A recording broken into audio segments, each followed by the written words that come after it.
Hi, it's me again with Corel Draw Tips and Tricks. Somebody's trying to put a cut line around this, but make it equal so they can flip this item over and put the logo on both sides. So we're going to make a duplicate of that. I'm going to left click, right click. It's grouped together, so now I can go to Effects and Contour, and I'm going to contour the outside 0.1, and that's exactly what we want. I'm going to go up to Object, Break Contour Part. Now I'm going to nudge it over twice because I want to get rid of that center little gap right there. So I'm going to grab it and go to Effects and break the curve apart. And by doing this, now I can take the outside and the trash is there. So that looks pretty good, but this would not reverse. So if we hit the plus key on the keyboard and do this right here, whoop, I hit the wrong deal. Hit the plus key on the keyboard and mirror it, you can see that it's completely opposite. So what we're going to do now is we're going to nudge this out of the way. I'm actually going to nudge it over twice. I must have had two of them. And I'm going to nudge this back. This is in the center of the page. I'm going to hit P just to make sure it is. I'm going to grab a 2-point line, holding down the control button, and I'm going to hit P. I need this side. Well, really, we're going to go ahead and do that. See how it looks. So I'm going to take my virtual segment delete key and delete that side. Now I'm going to take away my line. I'm going to Control D and make a duplicate while holding down the control button. Grab that two-sided arrow and do it right there. Now see how now it's equal? Most likely that's going to leak, but I'm going to take a rectangle and put it in and take my Smart Fill tool and fill that in and see it. I don't have a leak, so that's a good thing. I'm going to nudge it over twice. Now that one will be solid. I'm going to make it a hairline. But what I'm trying to get at is that if I move this to the center of the page, which is the same thing as nudging, and I take it, let me zoom in, and I make a duplicate and I mirror it, it's exactly the same. You can see upside down, but I don't want upside down. So the two copies are exactly the same. So when you cut this out of some wood, it'll look good, and you can engrave on both sides. And that little, part up here now that's taller than the salty doesn't really matter. This has got some waves in it that you could probably leave. You could take them out if you wanted to. Now we need to create the hole. They didn't ask for this, but I'm going to go ahead and do it. So I always take away the graphic. Don't really know what they're going to, these are keychain. I've been making that. So I'm going to make it, they did tell me they're going to make it out of plywood. So plywood is a little bit stronger. So I'm going to Control D and make a duplicate and bring in the smaller. You need like 0.11 or 0.125. Now we're going to take we don't want that, and we don't want that, and we don't want that, and we don't want that. There's our holder. Now you could weld this, but I always Smart Fill it. And then I'm going to left click, right click, and I'm going to take this away because this is our two parts. I'm going to nudge this back down and nudge that over. And you just need to make sure your graphic is not in your hole. That ought to be plenty strong. Now, the other thing, and I always try to stress this, I'm going to hit F4. They have quite a bit of stuff on there because I don't only want to look at this. So what I'm going to do is I'm going to grab this. I'm going to go to Windows, Dockers, and Objects.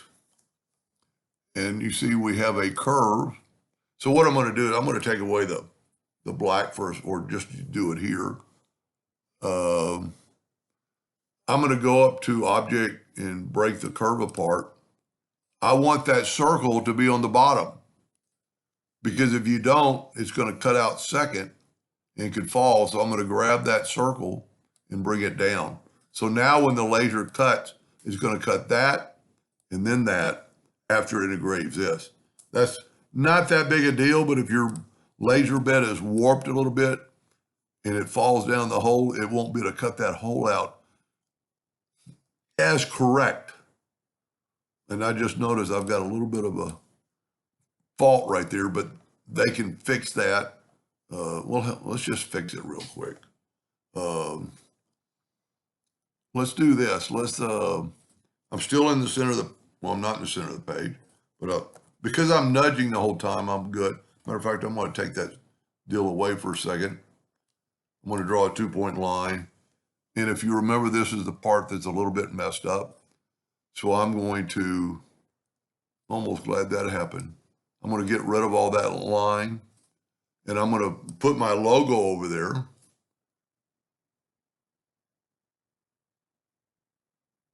That doesn't make any sense. Let me get rid of my line. Maybe I jiggled something.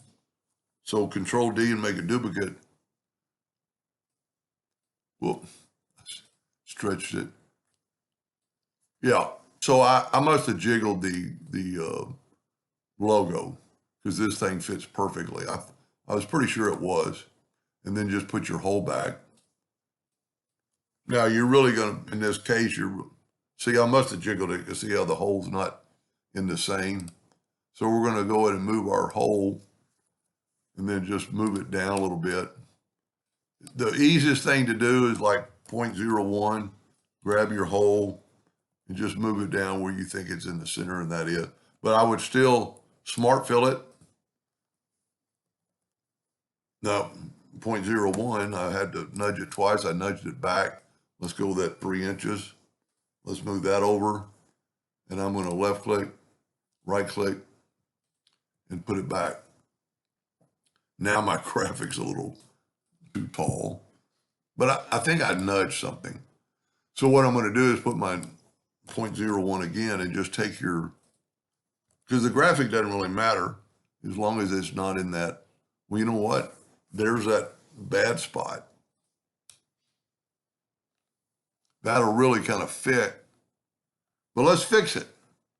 There's no reason to deal with something like that. We just need to make it a little more equal. So let's put our nudge factor back on 3 inches. Move that out of the way. Move this out of the way. And it should be in the center of the page. And then I'm going to go ahead and bring my logo back. And I'll tell you what I'm going to do first. I'm going to hit the 2-point line. The 2-point line is going to help you put everything better. So I'm going to take away this line. You know what? I'm just going to nudge that circle out of the way. Well, I can't grab it, so I need to go here, go object, break curve apart. Then I can grab that and I can put it right back in a minute. Now I'm going to bring in my logo in. You see, there's that part that's a little bit not perfect. And I didn't really like this, and they can change that if they want. But we can take this and let's just make a little curve. Whoa, that looks pretty good. Bring that down a little bit. And let's get rid of all this. It might look cool, and that's their preference on what they want to do. But I'd get rid of all these nodes. And see, it's actually kind of coming up a little bit. What I could do is do this. See, make it fit in there perfectly. Now I'm going to take my logo and nudge it out of the way. Whoop. Take my logo and nudge it out of the way. That's a bad thing about when you jiggle something. If you're not watching, that wouldn't have happened if I would have been watching probably. Control D and make a duplicate, move that over.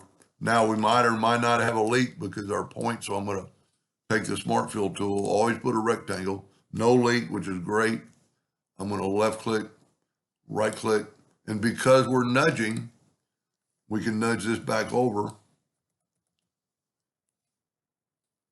and then take our logo and nudge it over, whoop, and we got it perfect. And it's equal. And what I mean by equal is like we're going to go back before, and let's group this together, or because the hole's not grouped. I'm going to Control D and make a duplicate and mirror it, and you can't tell the difference between the two. That's what I'm So when they get through this engraving, they can just flip them over and engrave on the other side. And it's still going to look very cool. Anyway, I hope that helped them a little bit. Thank you for watching.